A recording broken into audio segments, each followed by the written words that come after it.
በዘመናዊው ዓለም አኗኗሩን በማቅለል የሚያውቁት የብርሃን ባንክ የሞባይል ባንክ አገልግሎት አሁን ደግሞ የበለጠ ዘምኖ ለአጠቃቀም ምቹና ቀላል ሆኖ ለአንድሮይድ ሞባይል ስልክ ተጠቃሚዎች ቀርቧል። አዲሱን የብርሃን ባንክ አንድሮይድ አፕ ወይም መተግበሪያ ከጉግል ፕሌይ ስቶር ላይ ብርሃን ሞባይል በሚል ስም ያገኙታል። ወደ ስልክዎን በመጫን ስለ ሂሳቦ መረጃ፣ ገንዘብ ለማስተላለፍ፣ የሞባይል አየር ሰዓት ለመግዛት፣ ስለ ብድሮ ሁኔታና ሌሎች በርካታ አገልግሎቶችን ለማግኘት በቀላሉ ይጠቀሙበታል። ለበለጠ መረጃ በአቅራቢያ ወዳለ የብርሃን ባንክ ቅርንጫፍ ጎራ ይበሉ። ብርሃን ባንክ እንደ ስማችን ብርሃን ነው ስራችን። ተመልሰናል አድማጮቻችን። አራዳ ኤፍ ኤም 95.1 ላይ ትገኛላችሁ። ፕሮግራሙ ፉትቦል ካፌ ነው። ሌላኛውን ጉዳይ ደግሞ እንመልከት። የቪኒሺየስ ጁኒየርን ጉዳይ እናንሳ። አሰልጣኝ ከተቀየረ በኋላ ቪኒሺየስ ጁኒየርም እንደ አዲስ መነቃቃት ጀምሯል። ይህንን ጉዳይ እንመልከት። በሪያል ማድሪድ ጨዋታዎች ላይ በጎል ወይ በአሲስት የሚሳተፍባቸው የጨዋታ ቁጥሮችን መጠን ከፍ ብሏል። በእንቅስቃሴም ጭምር ጥሩ እየተጫወተ ይገኛልና ይህንን ጉዳይ እናንሳ። ልክ ነው። ቪኒሺየስ ሰሞኑን በጣም ጥሩ እየተጫወተ ነው። የሆነ ጊዜ ባሎንዶር ኦልሞስት ያሸነፈበት አይነት ፎርም ላይ ተመልሶ ተገኝቷል። ያው ብዙ ያወዛገበ የባሎንዶር ሽልማት ነበር ምሳ እንደምታስታውሽው። ግን ያለበት ሁኔታ እንዴት እንደተለወጠ የምታውቂው ከዲየጎ ሲሞኔ ጋር በሁለት አጋጣሚዎች በነበሩት ግንኙነቶች ነው። በዲፕሎማቲክ አገላለጽ ታስታውሽ እንደሆነ የዓለም የክለቦች ማለት የስፔን ሱፐር ካፕ ጨዋታ በግማሽ ፍጻሜ በጂዳ በሳውዲ አረቢያ እየተደረገ በነበረበት ጊዜ ከ2-3 ወር በፊት ብቻ ማለት ነው ቪኒሺየስን በቴክኒክ ቦታው ላይ ሆኖ በቃላት ሲሸነቁጠው እንሰማ ነበር ወይም ይሰማ ነበር ዲየጎ ሲሞኔ። በኋላ እንደሰማ ነው ፔሬዝ ይሸጣል፣ ፍሎረንቲኖ ፔሬዝ ይሸጣል ብሎ ሲያሾፍበት የሚሰማበት ነበር። አሁን በቀደም ደግሞ እሁድ ዕለት አየን አይደለም የማድሪድ ደርቢን በድጋሚ ሁለቱ ቡድኖች ተገናኙ እና ሪያል ማድሪድ 3-2 ሲያሸንፍ ቪኒሺየስ ጁኒየር ሁለቱን ጎሎች ያስቆጠረው እሱ ነበር እና አልቫሮ አርቤሏ በጨዋታው የመጨረሻዎች ደቂቃዎች ላይ ቪኒሺየስን ቀይሮ ሲያስወጣው ቪኒ ለዲየጎ ሲሞኔ መልስ ሲሰጠው ሰማን ከወራት በኋላ እና ይሄ ሁኔታ ብቻ የሚያሳየው ያኔ ትሸጣለህ ብሎ ሲያንጓጥጠው ቪኒሺየስ የነበረበት ሁኔታ ጥሩ ባለመሆኑ የተነሳ በጥሩ ሁኔታ ላይ ያልነበረ ተጫዋች ላይ የተሰነዘሩ እኔ አሰልጣኝ ሊላቸው የማይገቡ የሚመስሉኝ ቃላት ናቸው። ከዛ እሱ በቀደም ይሸጡኛል እያለ መልስ ይሰጠው አየን። የዲየጎ ሲሞኔ ቡድን ላይ 2 ጎሎች ካስቆጠረ በኋላ የነበረ ነው። ያኛው ጃንዋሪ 8 ጂዳ ላይ 81ኛው ደቂቃ ላይ ነው በዲየጎ ሲሞኔ አማካኝነት እንዲህ አይነቱ ንግግር የተነገረው። በጣም አዝኖ ነበር። ተቀይሮ እየወጣ ነበር። አርዳ ጉለር ነበር በሱ ፈንታ ተክቶት የገባው እና አሁን በዚህኛው ጊዜ ግን በጥቂት ወራት ልዩነት ውስጥ የተጫዋቹ ሁኔታ እንዴት እንደተቀየረ የሚያሳይ ነው። ይሸጥሃል፣ ያባራሃል፣ ፍሎረንቲኖ ፔሬዝ ያባራሃል፣ ይሄንን አስታውስ ያባራሃል ያለ ነበር ደጋግሞ ይናገር የነበረው። እዚህኛው ጨዋታ ላይ 86ኛው ደቂቃ ላይ ነው ተቀይሮ የወጣው። እንደገና ነው ከዲየጎ ሲሞኔ ጋር የተገናኘው እና የሹፈት ፈገግታ እያሳየ በቀሉን ከተበቀለ ከተወጣ በኋላ እነዛን ነገሮች ተናግሯል። ግን አሰልጣኝ ነው ተጠቅሞታል። አንዳንድ ጊዜ አንዳንድ ተጫዋቾች ለአንዳንድ አሰልጣኝ ሜተድ የበለጠ የሚስማሙ ተጫዋቾች አሉ። የሻቢ አሎንሶ አካሄድ ከቪኒሺየስ ጋር የሚጣጣም አልነበረም። ቪኒሺየስን በጣም ሴንሲቲቭ ሰው ነው ይሉታል።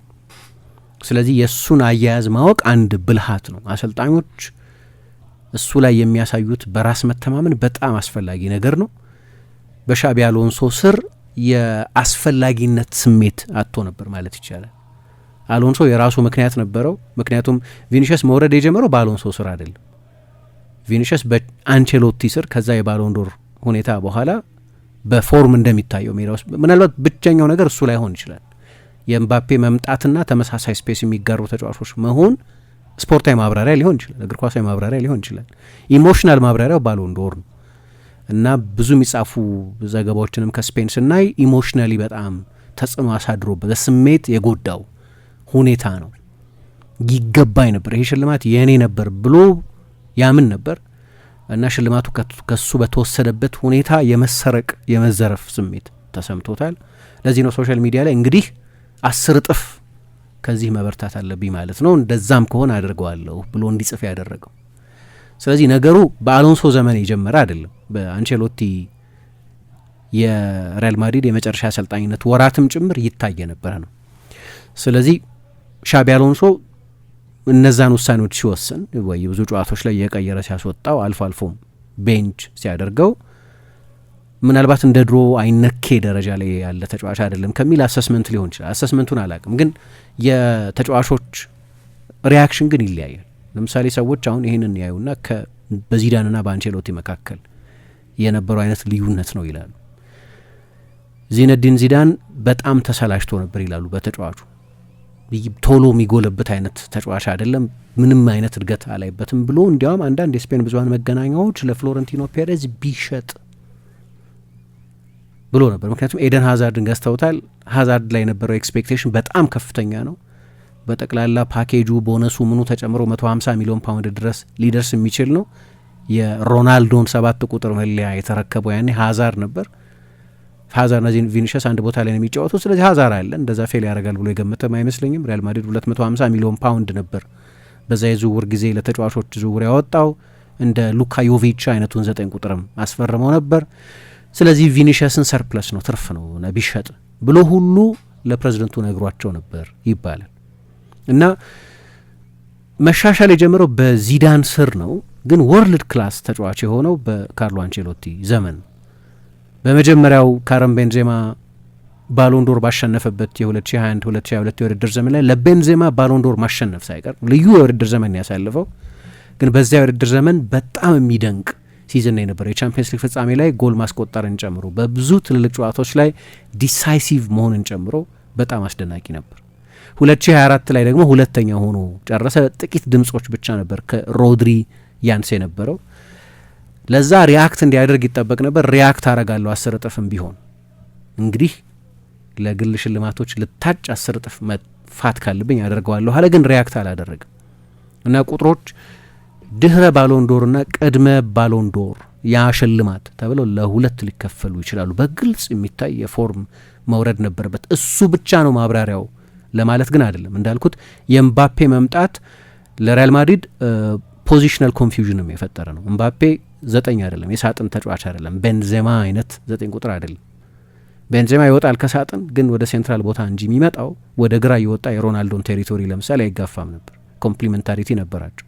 ኤምባፔ ግን ለፈረንሳይ ብሔራዊ ቡድንም ሲጫወት ለፔዥም ለሞናኮም ሲጫወት በክንፍ ተጫዋችነትና በአጥቂነት መሀል ያለ ቅይጥ የሚመስል ኦልሞስት የቪኒሽስ አይነት ተጫዋች ነው። ሁለቱም ተመሳሳይ የሜዳ ስፍራ ላይ መጫወት የሚፈልጉ ሁለቱም በዛ ስፍራ ላይ የተጫወቱ ከዓለም ቤስት ተጫዋቾች መካከል የሆኑ ናቸው እና ጥያቄ የነበረው መጀመሪያም ሁለት እንደዚህ አይነት ትልልቅ ከዋክብት የሆኑ ተጫዋቾችን አንድ ላይ ማጫወት ይቻላል የሚል የኢጎ ስፔስም ጉዳይ አለ፣ ግን የሜዳ ስፔስም ጉዳይ ነበር። እሱም ሌላ ማብራሪያ ሊሆን ይችላል። ምክንያቱም ከዛ በኋላ ነው ኤምባፔ ኦልሞስት በዛኛው ሲዝን መጀመሪያ ነበር የመጣው። ግን እንደው በቅርብ ጊዜ ያለውን የአሎንሶንና የአልቫሮ አርቤሎዋን የአሰልጣኝነት ሁኔታ ግን ብናነጻጽር በቡድን ውስጥ ያለው አስፈላጊነት በጣም ትልቅ ልዩነት አለ። ጓደኛውን የተካው የልብ ጓደኞች ናቸው አርቤሎዋና ሻቢ አሎንሶ። በሊቨርፑልም በሪያል ማድሪድም አብረው ተጫውተዋል።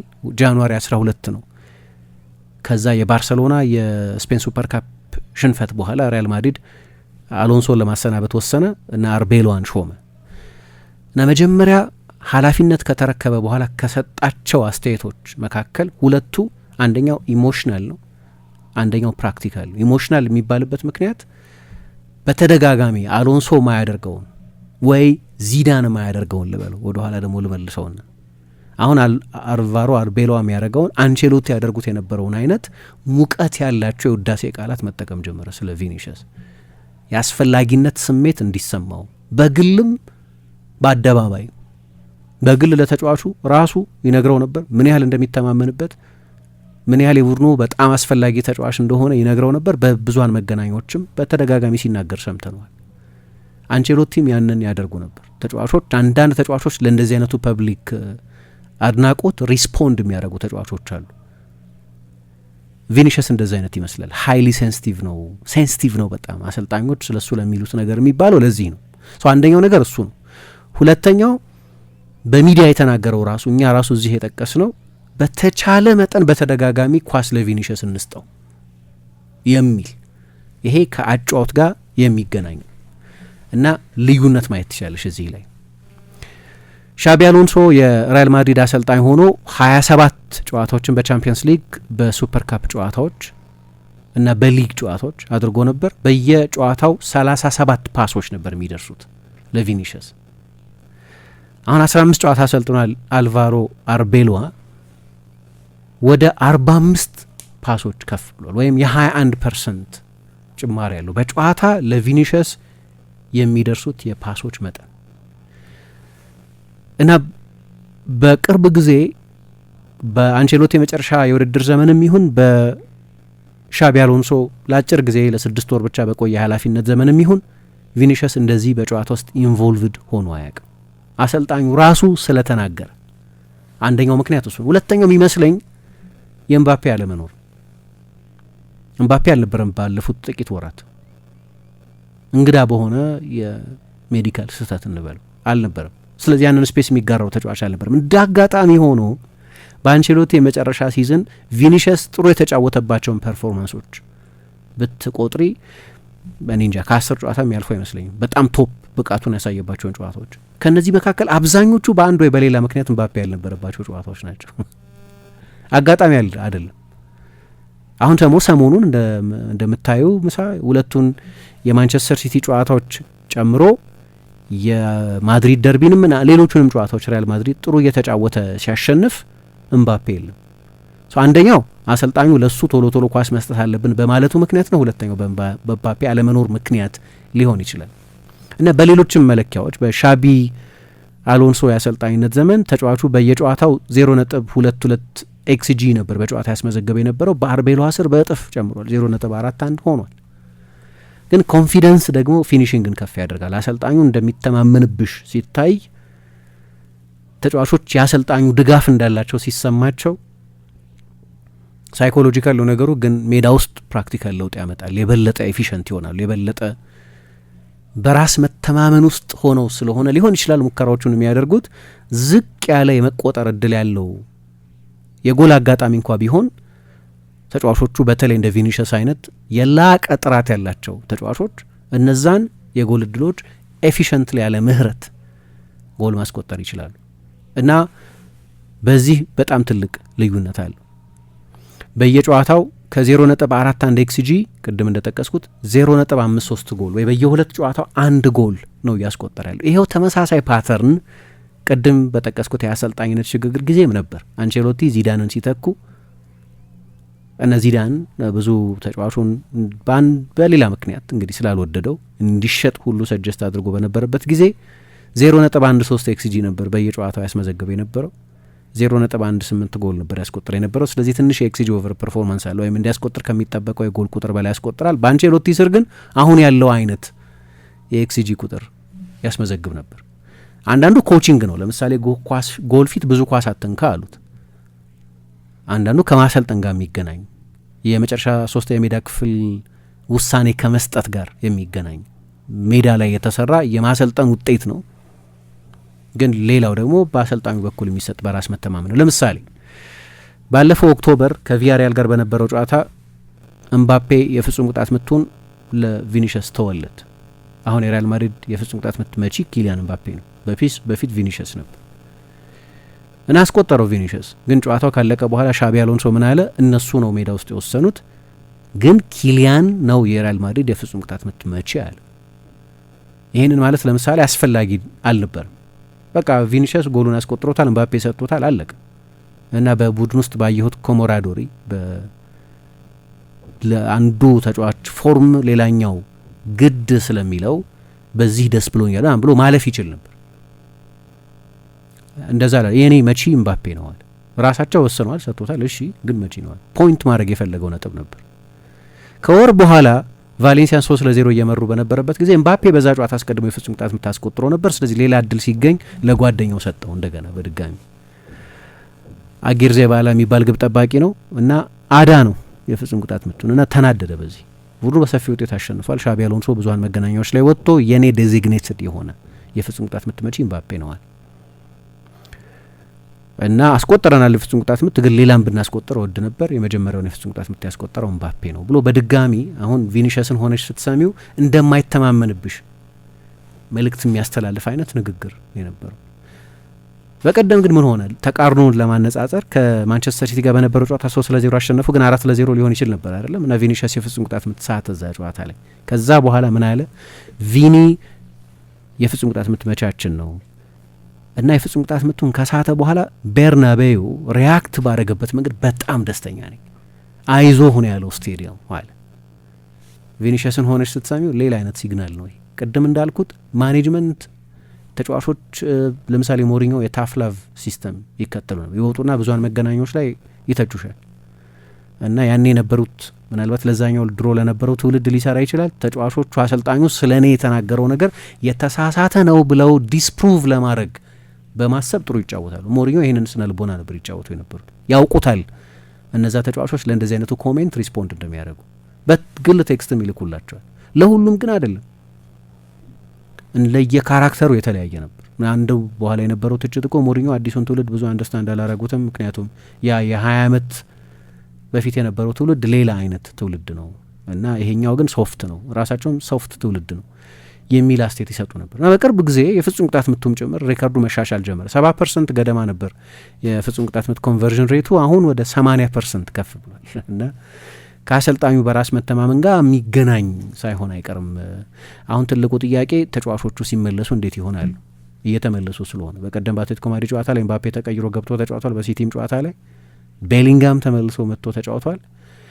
አሁን ለአሰልጣኙ አስቸጋሪ የሚሆነው ለዚህ ነው። በዚህ ውድድር ዘመን የሱን ያህል ብዙ ድሪብል የሞከረ የለም፣ የሱን ያህል ብዙ ፋውል የተሰራበት ተጫዋች የለም። ስለዚህ ብዙ አክሽኖች ላይ የሚሳተፍ ብዙ ኳስ የሚነካ ብዙ አሲስቶች እየሰጠ ያለ ከአልቫሮ አርቤሎ መሾም በኋላ ብቻ 10 ጎል ያስቆጠር በጣም ፕሮዳክቲቭ የሆነ ተጫዋች ነው። እንዲሁም በባሎንዶር ከላሚን ያማል ከሃሪኬን ከኤምባፔና ከኦሊሴ ቀጥሎ ቡክ ሜከርስ የሚባሉት እነሱ አሁን በቅለሱ ነው ግምት የበለጠ ግምት እየሰጡ ያሉት።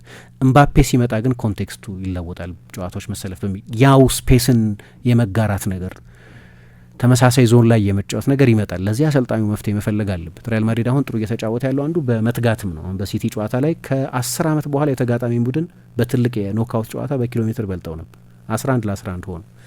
ተግቶ የመስራቱም ሁኔታ የቡድን ሚዛንም ሁኔታ ጥያቄ የሚነሳበት ይሆናል። ግን አሁን ወደሚደንቅ ፎርሙ ግን ተመልሷል። ይዘልቃሉ፣ ጊዜ ይመልሰዋል። አድማጮቻችን ለዛሬ የነበረን ቆይታ ይህንን ይመስል ነበር። ሌሎች ፕሮግራሞች ካርድ ኤፍኤም 95.1 ወደ እናንተ መድረሳቸውን ይቀጥላሉ። መልካም ቀን ይላችሁ። በዘመናዊው ዓለም አኗኗሩን በማቅለል የሚያውቁት የብርሃን ባንክ የሞባይል ባንክ አገልግሎት አሁን ደግሞ የበለጠ ዘምኖ ለአጠቃቀም ምቹና ቀላል ሆኖ ለአንድሮይድ ሞባይል ስልክ ተጠቃሚዎች ቀርበዋል። አዲሱን የብርሃን ባንክ አንድሮይድ አፕ ወይም መተግበሪያ ከጉግል ፕሌይ ስቶር ላይ ብርሃን ሞባይል በሚል ስም ያገኙታል። ወደ ስልክዎን በመጫን ስለ ሂሳቦ መረጃ፣ ገንዘብ ለማስተላለፍ፣ የሞባይል አየር ሰዓት ለመግዛት፣ ስለ ብድሮ ሁኔታና ሌሎች በርካታ አገልግሎቶችን ለማግኘት በቀላሉ ይጠቀሙበታል። ለበለጠ መረጃ በአቅራቢያ ወዳለ የብርሃን ባንክ ቅርንጫፍ ጎራ ይበሉ። ብርሃን ባንክ እንደ ስማችን ብርሃን ነው ስራችን።